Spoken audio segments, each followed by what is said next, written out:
On the 29th of April 1947, inside of a Czech prison, a terrible traitor was dragged out to the execution post. He was someone who, during the Second World War, had betrayed two people who were the men who managed to take out the top Nazi official in Czech lands, Reinhard Heydrich, the Butcher of Prague. The two assassins would be hunted and were subjected to a terrible death at the hands of the Nazi hit squads, but the information given to the Germans from Karel Curda was pivotal in hunting down these men. But for the betrayal of these Czech heroes, Curda was dragged to the pole to be pole-hanged and executed for his crimes. Today we look at the pole-hanging execution of one of the worst traitors of the Second World War. To support our channel, please make sure to subscribe. Karel Curda was born on the 10th of October 1911, and he lived in lands which were to begin with under the Austro-Hungarian Empire, but then they became Czech. Curda was a soldier of the Czechoslovak army in exile during the Second World War, and at some point he was recruited to be trained by the British, and he was given the best secret agent training by British Special Operations Executive.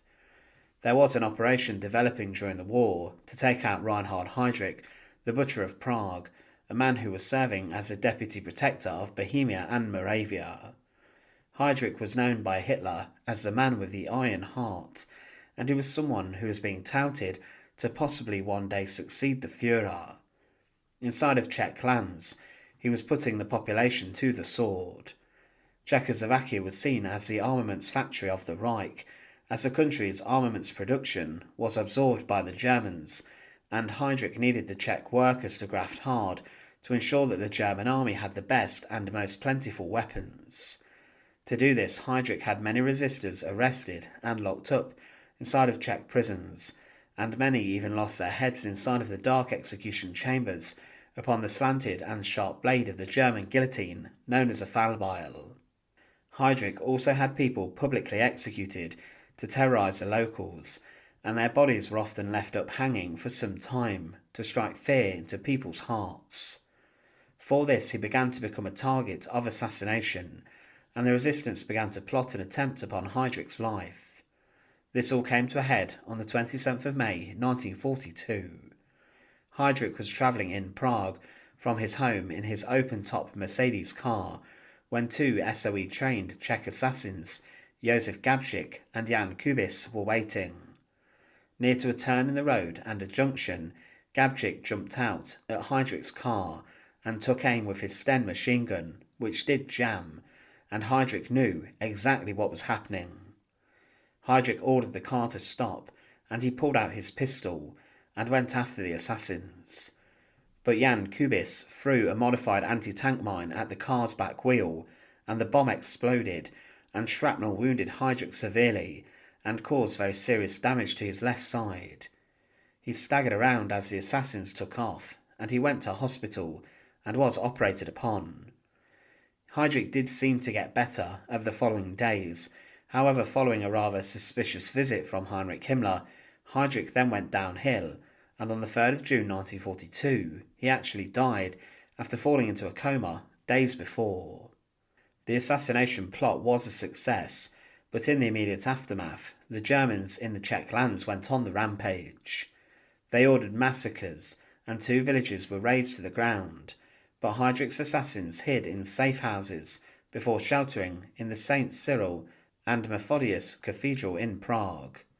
At some point, Karel Curda, who had been training with the assassins, was picked up by the Germans, but he willingly betrayed the assassins and his homelands, and he sided with the Germans. It has been claimed that Curda was offered a reward of 10 million Kronen or 1 million Reichmarks for information, and he was also to be given a new identity if he worked with the Germans. He would do this, and he even went on to marry a German woman and spent the rest of the war working as a Gestapo collaborator. Curda told the Germans where Kubis and Gabcik were, and he informed that they were inside of the Prague church. What came next was a bloodbath. Based on Curda's information, the church was surrounded by 800 members of the SS and Gestapo, and there were many killed inside of the church, and Gabcik and Kubis specifically sheltered in the crypts. Eventually the Germans flooded the crypts and flushed the men out with gunfire and tear gas, and they blew a hole into the crypt. But rather than give themselves up, Gabcik and Kubis took their own lives. It was Karel Curda's information that led to the attack. At the end of the Second World War, the hunt was on to bring those who betrayed the assassins of Heydrich, and it was very well known that Karel Curda was the man who did this. It's been claimed that he was someone who was more than happy to turn on those who were close to him, and that he may have been financially motivated. But Curda was tracked down, and he was then brought to a trial. Inside of the courtroom, he was asked how he could betray his comrades, the men whom he had trained with in foreign lands, and who he had been devoted to for a brief period to carry out the high-profile hit upon Heydrich. Curda responded coldly with, "I think you would have done the same for 1,000,000 marks, showing how motivated he was by the money offered to him by the Gestapo. For his betrayal and crimes against Gabcik, Kubis and the Czech population, and the fact he gave over information to the Germans that led to the deaths of the pair, Karel Curda was judged guilty of treason, and he was viewed as a terrible collaborator and traitor to the Czech government and the people. He was sent to Pankrac prison in Prague, and it was here where a number of important Nazi officials and collaborators were executed following World War II. The method of execution used here was pole hanging, a method which was said by the Czech executioners to have been more successful and reliable than using a gallows. They said that death, when the execution method was performed properly, could take place within a minute of the drop being released. Karel Curda was led out to the execution post on the 29th of April 1947, and he was taken possession of by an executioner and his assistant. Together they worked to bring the life of Curda to an end. He was taken up to the 3-metre pole, and the executioner's assistant passed a system of ropes around the legs and the bottom of the pole. They threaded the rope through a pulley and then held Curda in place using a chest sling across his middle, and they then placed a noose around his neck, and they also passed the rope around the top of the pole. When everything was checked, the executioner's assistant released the chest sling, and he guided the fall using a foot rope, but the executioner was stood behind on a ledge, and he placed the heel of his hand under Curda's neck.